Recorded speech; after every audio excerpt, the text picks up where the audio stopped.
नमस्कार साथियों, शुरू करते हैं आज का एक नया सेशन एक नई वीडियो के साथ में। और साथियों, ये पेपर है साइकोलॉजी, बाल विकास और शिक्षा शास्त्र CDP। ठीक है।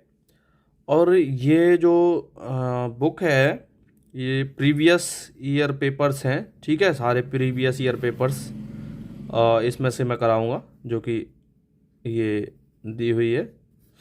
ठीक है, अरिहंत पब्लिकेशन। ठीक है भाई, तो शुरू करते हैं। पहला क्वेश्चन, इन क्वेश्चन से जो मैं करा रहा हूँ, इनमें से देखो, अभी जो एस्टेट का पेपर हुआ है, उन पेपर्स में भी, जो तीनों पेपर्स हुए हैं तीनों लेवल के, उनमें भी क्वेश्चंस आए हैं इन पेपर्स से। जो मैं जितने भी मैं पेपर्स करा रहा हूँ, क्योंकि मैंने काफ़ी सारे पेपर्स पहले भी कराए हैं, और जो अब कराऊंगा उनमें से भी तुम्हें बीच बीच में क्वेश्चन बताऊंगा कि कहाँ कहाँ से क्वेश्चन पुटअप किए गए। तो क्वेश्चन मोस्टली बहुत रिपीट होते हैं, इनको बिल्कुल बारीकी से देखते रहिए। ठीक है साथियों, शुरू करते हैं। तो फर्स्ट क्वेश्चन है, संज्ञानात्मक विकास निम्न में से किसके द्वारा समर्थित होता है? ठीक है, तो संज्ञानात्मक विकास निम्न में से किसके द्वारा समर्थित होता है? तो देखते हैं। जितना संभव हो उतनी आवृत्ति से संगत और सुनियोजित परीक्षाओं का आयोजन करना, उन गतिविधियों को प्रस्तुत करना जो पारंपरिक पद्धतियों को सुदृढ़ बनाती हैं, एक समृद्ध और विविधतापूर्ण वातावरण उपलब्ध कराना, या सहयोगात्मक की अपेक्षा वैयक्तिक गतिविधियों पर अधिक ध्यान केंद्रित करना। अब देखो यहाँ पर इनको ऑप्शंस को तो हम कट डाउन कर देंगे, लेकिन हमें इन दोनों क्वेश्चंस में थोड़ा सा कंफ्यूजन रहेगा कि सहयोगात्मक की अपेक्षा ये होना चाहिए या ये होना चाहिए। तो एक समृद्ध और विविधतापूर्ण वातावरण उपलब्ध कराना बच्चों के लिए ठीक रहता है। ठीक है। संज्ञानात्मक विकास से तात्पर्य बालकों में किसी संवेदी सूचनाओं को ग्रहण करके उस पर चिंतन करने और क्रमिक रूप से उसे इस योग्य बनाने से होता है कि वह विभिन्न परिस्थितियों में समस्याओं का समाधान सरलता से कर सके। संज्ञानात्मक विकास समृद्ध व विविधतापूर्ण वातावरण की उपलब्धता को समर्थित करता है। इस तरीके से इसका राइट आंसर हो जाएगा थर्ड। नेक्स्ट देखते हैं, मानव विकास है। मानव का विकास जो होता है वो कैसी प्रक्रिया है? मात्रात्मक, उसमें परिवर्तन किस तरीके, मात्रात्मक होते हैं, गुणात्मक होते हैं, या कुछ सीमा तक मापनीय होते हैं, या एक और ये दोनों मात्रात्मक और गुणात्मक होते हैं? तो देख लेते हैं। एक क्रमिक और संगत पैटर्न में होने वाले परिवर्तनों की उत्तरोत्तर श्रृंखला को विकास कहते हैं। इसमें गुणात्मक और मात्रात्मक दोनों तरीका के परिवर्तन सम्मिलित होते हैं, लेकिन जो वृद्धि होती है, वृद्धि में मात्रात्मक परिवर्तन नहीं होते हैं, गुणात्मक परिवर्तन उसमें नहीं होते हैं, मात्रात्मक होते हैं। तो उसमें मात्रात्मक परिवर्तन होते हैं जो कि फिजिकल चेंजेज होते हैं। ठीक है, फिजिकल चेंज होते हैं वृद्धि में, लेकिन विकास में फिजिकल और गुणात्मक दोनों होते हैं। ठीक है भाई।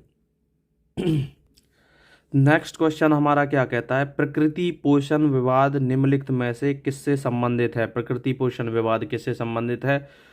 आनुवांशिकी एवं वातावरण से, व्यवहार एवं वातावरण से, वातावरण एवं जीव विज्ञान से, या वातावरण एवं पालन पोषण से? तो ये है प्रकृति पोषण विवाद आनुवांशिकी और वातावरण से संबंधित है। ठीक है, इस तरीके से इसका राइट आंसर हो जाएगा। तो ये आनुवांशिकी और वातावरण से संबंधित प्रकृति पोषण विवाद। ठीक है, इसका राइट आंसर हो जाएगा आनुवांशिकी एवं वातावरण। नेक्स्ट क्वेश्चन कहता है, निम्न में से कौन सी सामाजिकरण की निष्क्रिय एजेंसी है? निष्क्रिय एजेंसी पूछी है, निष्क्रिय एजेंसी कौन सी है? तो ये देख लेंगे। स्वास्थ्य क्लब हैं, परिवार है, इको क्लब, ये तो सक्रिय में आएंगे तीनों। ठीक है, लेकिन सार्वजनिक पुस्तकालय ये क्या कहते हैं इसके बारे में? सामाजिक प्रत्याशाओं तथा सामाजिक मानदंडों के अनुसार जब बालक व्यवहार करना सीख लेता है तो इसे सामाजिकरण की संज्ञा दी जाती है। स्वास्थ्य क्लब, परिवार, इको क्लब इनके प्रमुख सक्रिय साधन है। देखो ये सक्रिय साधन, किंतु सार्वजनिक पुस्तकालय इसका एक निष्क्रिय साधन है। तो इस तरीके से इसका राइट आंसर होगा, क्योंकि जो पुस्तकालय होता है उसमें सामाजिकरण से रिलेटेड कोई ऐसी चीज़ होती नहीं है कि सामाजिकरण बच्चा वहाँ पे सीखेगा इस तरीके से, क्योंकि वहाँ पुस्तकालय में क्या होता है, बच्चे बस जाएंगे, अपना पढ़ेंगे और वापस। ठीक है। नेक्स्ट क्वेश्चन देखते हैं, वाइगोत्स्की के सिद्धांत में विकास के निम्नलिखित में से कौन से पहलू की उपेक्षा होती है? उपेक्षा ध्यान रखना। ठीक है, तो सबसे पहले तो हमें ये पता होना चाहिए कि वाइगोत्स्की ने कौन सा सिद्धांत दिया है। तो वाइगोत्स्की के द्वारा दिया गया सामाजिक सांस्कृतिक सिद्धांत दिया गया है। ठीक है, सामाजिक सांस्कृतिक सिद्धांत वाइगोत्स्की के द्वारा दिया गया है। और ZPD, ठीक है, इसके बारे में भी किसने बताया है? इन्होंने बताया है। ठीक है, फिर तुम्हारा है तो ये मैंने बता दिया तुम्हें। राइट आंसर इसका क्या होगा? जैविक। ठीक है, उपेक्षा की जाती है। तो इन्होंने क्या दिया है? जैविक पहलू की उपेक्षा की है। ठीक है, उन्होंने बालक के विकास में सामाजिक कारकों, सांस्कृतिक कारकों और भाषा को महत्वपूर्ण माना, लेकिन जो जैविक पहलू हैं उनको कम महत्वपूर्ण माना है। यही पूछा है कि उपेक्षा कौन से की है। तो देखो, पहलू जो माने हैं, अपेक्षा अपेक्षा आ जाए तो कहेंगे सामाजिक की भी अपेक्षा, मतलब जो उसमें होने चाहिए। तो सामाजिक, सांस्कृतिक और भाषा ही हो गए। इनके बारे में तो उसने कहा है उन्होंने बालक के विकास में। ठीक है, लेकिन जैविक के बारे में उन्होंने कोई चर्चा नहीं की है कि जैविक का कोई फर्क पड़ता है या नहीं पड़ता। फिर नेक्स्ट क्वेश्चन देखो क्या कहता है। नेक्स्ट क्वेश्चन है हमारा, 1 वर्ष तक के शिशु जब आंख, कान और हाथों से सोचते हैं, ठीक है, निम्नलिखित में से कौन सा स्तर शामिल होता है? मूर्त संक्रियात्मक, पूर्व संक्रियात्मक, इंद्रिय जनित गामक स्तर। ये इसका राइट आंसर होगा। नेक्स्ट क्वेश्चन क्या कहता है? रिया कक्षा पिकनिक तय करने हेतु ऋषभ से सहमत नहीं है। वह सोचती है कि बहुमत के अनुकूल बनाने के लिए नियमों का संशोधन किया जा सकता है। यह सहपाठी विरोध प्याजे के अनुसार नैतिकता प्याजे के अनुसार निम्नलिखित में से किससे संबंधित है? तो ये किससे संबंधित है? सहपाठी विरोध प्याजे के अनुसार सहयोग की नैतिकता को दर्शाता है। ठीक है भाई, तो इसका राइट आंसर होगा सहयोग की नैतिकता। नेक्स्ट क्वेश्चन जो तुम्हें दिखाई दे रहा है, स्टर्नबर्ग का बुद्धि का त्रिस्तरीय सिद्धांत। इस क्वेश्चन में से 2 लेवल्स में, हरियाणा स्टेट के में 2 लेवल्स में पेपर आया था। एक शायद PGT में आया था और एक TGT में। और देखो किस तरीके से आया था। एक में तो सीधा ही आया था कि बुद्धि का त्रिस्तरीय सिद्धांत किसके द्वारा दिया गया है? तो ये स्टर्नबर्ग के द्वारा। यहीं से एक क्वेश्चन बन गया। फिर एक क्वेश्चन आया था तुम्हारा, फिर एक क्वेश्चन ये आया था कि स्टर्नबर्ग ने बुद्धि के त्रिस्तरीय जो सिद्धांत दिए उनमें से कौन कौन से हैं, या एक नहीं वाला आया था कि कौन सा इनमें से नहीं है। तो 4 ऑप्शन दिए थे, ये 3 ऑप्शन भी दिए थे, विश्लेषणात्मक बुद्धि, सृजनात्मक बुद्धि और व्यवहारिक बुद्धि। एक ऑप्शन और दिया था। ठीक है, तो उसका राइट आंसर वो हो जाएगा, क्योंकि नहीं वाला पूछा था और स्टर्नबर्ग से ही पूछा गया था। इम्पोर्टेंट है, दोनों लेवल्स में क्वेश्चन बना है इस टॉपिक से, इससे इतने एक क्वेश्चन से ही। ठीक है, ये जो दिए हुए हैं ये बड़े इम्पोर्टेंट हैं। वैसे इनको बुद्धि के जो इन्हें 3 स्तर बताए हैं, विश्लेषणात्मक बुद्धि, सृजनात्मक बुद्धि और व्यवहारिक बुद्धि, इनको याद कर लेना, बहुत इंपॉर्टेंट है। नेक्स्ट है, किसने सबसे पहले बुद्धि परीक्षण का निर्माण किया? तो ये है सबसे पहले तुम्हारा किसने किया था? अल्फ्रेड विने के द्वारा किया गया था। फिर नेक्स्ट क्वेश्चन क्या कहता है? ध्वनि संबंधी जागरूकता निम्नलिखित में से किस क्षमता से संबंधित है? ध्वनि संबंधी जागरूकता ध्वनि संरचना पर चिंतन और उसमें हेरफेर करने की योग्यता पर निर्भर करती है। इसका राइट आंसर होगा ध्वनि संरचना पर चिंतन करना और उसमें हेरफेर करना है। ठीक है, नेक्स्ट क्वेश्चन कहता है कक्ष में जेंडर लिंग विभेद क्या है? ठीक है, तो देखते हैं। इसका राइट आंसर 2 दिया हुआ, शिक्षार्थियों के हास्योन्मुख प्रयासों एवं अथवा निष्पादन का कारण बन सकता है। तो ये इसका राइट आंसर होगा, लिंग भेद शिक्षार्थियों की मानसिकता को प्रत्यक्ष रूप से प्रभावित करता है, जिसके परिणाम स्वरूप उसके हास्योन्मुख प्रयासों और निष्पादनों पर प्रभाव पड़ता है। ठीक है, निम्नलिखित में से कौन सा सीखने की शैली का एक उदाहरण है? ठीक है, तो ये देखेंगे कौन सा है। तो चाक्षुष, संग्रहण, तथ्यात्मक या स्पर्श संबंधी। चाक्षुष जो है विजुअल सीखने की शैली का एक महत्वपूर्ण उदाहरण है। ठीक है, इसका राइट आंसर, ये क्वेश्चन था तुम्हारा, सीखने की शैली का एक उदाहरण है। तो चाक्षुष, संग्रहण, तथ्यात्मक या स्पर्श संबंधी। तो इसका राइट आंसर चाक्षुष, विजुअल जो है सीखने की शैली का एक महत्वपूर्ण उदाहरण है। ये इसका राइट आंसर होगा। नेक्स्ट क्वेश्चन कहता है एक शिक्षक कक्षा के कार्य को एकत्र करता है और उन्हें पढ़ता है, उसके बाद योजना बनाता है और अपने अगले पाठ को शिक्षार्थियों की आवश्यकताओं को पूरा करने के लिए समायोजित करता है। वह क्या कर रहा है? सीखने का आकलन कर रहा है, सीखने के रूप में आकलन है, सीखने के लिए आकलन है, सीखने के समय आकलन है। तो इसका राइट आंसर होगा सीखने के लिए आकलन कर रहा है वो। नेक्स्ट क्या कहता है? वे शिक्षक जो विद्यालय आधारित आकलन के अंतर्गत कार्य करते हैं तो उनमें व्यवस्था के लिए स्वामित्व की भावना रखते हैं। वो व्यवस्था के लिए स्वामित्व की भावना रखते हैं। इसका राइट आंसर होगा। नेक्स्ट क्वेश्चन कहता है ग्रेड अंकों से कैसे अलग हैं? यह प्रश्न निम्न में से किस प्रकार के प्रश्नों से संबंध रखता है? तो यह है विश्लेषणात्मक प्रकार का प्रश्न। ठीक है। फिर नेक्स्ट क्वेश्चन कहता है छात्राएं अपनी आयु के लड़कों की तरह गणित में अच्छी होती हैं। ठीक है, ऐसा कुछ नहीं होता। लिंग भेद के अकॉर्डिंग जैसे कहते हैं ना कि भाई लड़कियां मैथ्स में कमज़ोर होती हैं, लेकिन ऐसा कुछ नहीं होता। अपनी आयु के लड़के जो उसके एज के लड़के होते हैं उनकी तरह ही गणित में वो ठीक होती हैं, मतलब उनके बराबर इक्वल होती हैं। फिर नेक्स्ट क्वेश्चन हमारा कहता है शब्दों में अक्षरों के क्रम को पढ़ने में कठिनाई का अनुभव करना और अक्षर चाक्षुष स्मृति का ह्रास से संबंधित क्या है?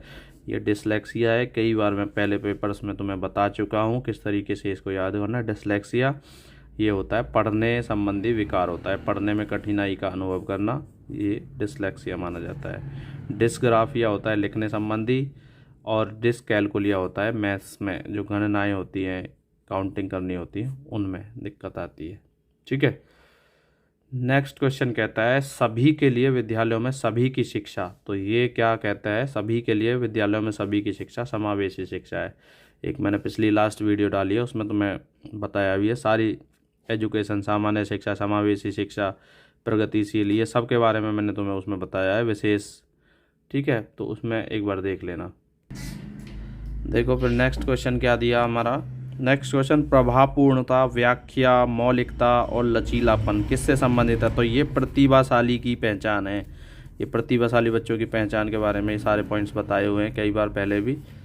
फिर नेक्स्ट क्वेश्चन हमारा कहता है प्रतिभाशाली शिक्षार्थियों को से जुड़े प्रश्नों पर अधिक समय देने के लिए कहा जा सकता है। तो क्या है? प्रतिभाशाली शिक्षार्थियों को सर्जन, जो सृजनात्मकता से रिलेटेड क्वेश्चन है, ठीक है, उनसे रिलेटेड, उन पर प्रश्नों से जुड़े उन पर अधिक समय देने के लिए कहा जा सकता है।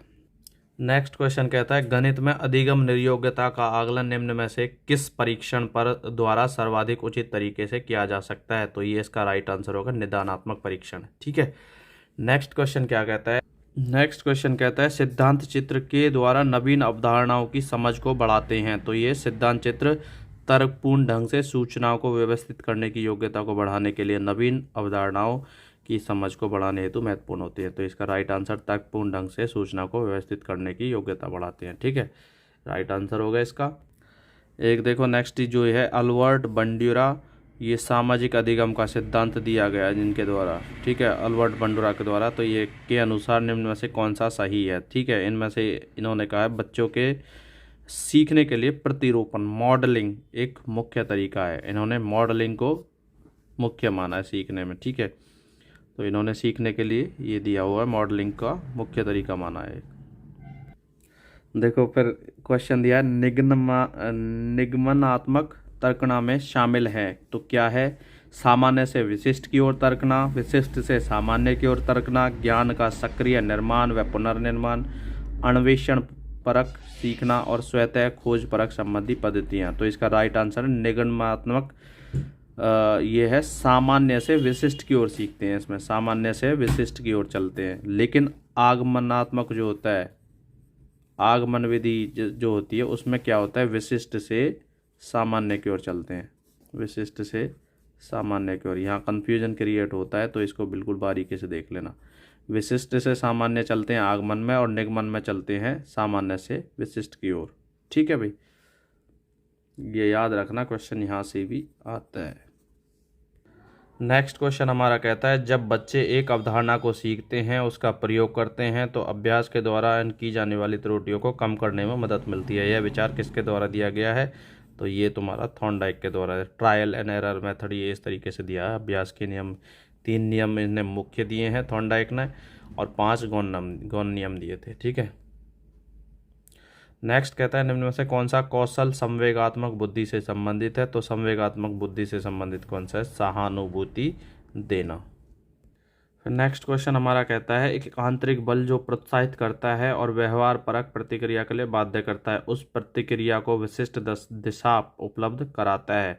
तो ये क्या होता है? ये अभिप्रेरणा होती है, अभिप्रेरण। ठीक है, एक आंतरिक बल है जो बालक को प्रोत्साहित करता है किसी भी क्रिया को करने के लिए। ठीक है, अभिप्रेरणा इसका राइट आंसर होगा। नेक्स्ट दिया निम्न में से कौन सी शब्दावली प्राय अभिप्रेरणा के साथ अंतः बदलाव के साथ इस्तेमाल की जाती है? तो ये तुम्हारा है आवश्यकता। ठीक है, आवश्यकता इसका राइट आंसर होगा। फिर आवश्यकता के बारे में थोड़ा सा देख लेते हैं। व्यक्ति में मुख्यतः दो तरह की आवश्यकताएं होती हैं, जो जैविक आवश्यकताएं होती हैं और दूसरी सामाजिक आवश्यकताएं। प्राय अभिप्रेरणा के साथ इनका प्रयोग अंतः बदलाव के साथ किया जाता है। तो ये याद रखना, आवश्यकताएं दो तरीके की, जैविक आवश्यकताएं और सामाजिक आवश्यकताएं। नेक्स्ट क्वेश्चन हमारा कहता है, खालिस्तान दिया हुआ, प्रेरणाएं अनुभूतियों के संतुष्टिकरण की अवस्थाओं तक पहुंचने और वैयक्तिक लक्ष्यों को प्राप्त करने की आवश्यकता को संबोधित करती हैं। ये क्या है? प्रभावी, भावात्मक, या संरक्षण उन्मुखी, या सुरक्षा उन्मुखी। तो ये तुम राइट आंसर होगा इसका भावात्मक। ठीक है, और नेक्स्ट क्वेश्चन क्या दिया है, निम्नलिखित में से कौन सा कारक अधिगम को सकारात्मक प्रकार से प्रभावित करता है? तो अनुत्तीर्ण हो जाने का भय, ये तो नेगेटिव है। सहपाठियों से प्रतियोगिता, ये भी नहीं होगा। अर्थपूर्ण संबंध है इसका राइट आंसर। ठीक है, सकारात्मक रूप से ये प्रभावित करता है समझकर, और उसका संबंध गत ज्ञान से जोड़ते हुए सीखा जाता है। ठीक है भाई, अर्थपूर्ण संबंध इसका राइट आंसर होगा। तो साथियों, इसी तरीके से वीडियोज़ में बने रहिए, देखते रहिए, और चैनल को सब्सक्राइब करते रहिए, शेयर करते रहिए वीडियोज़ को। ठीक है साथियों, थैंक यू।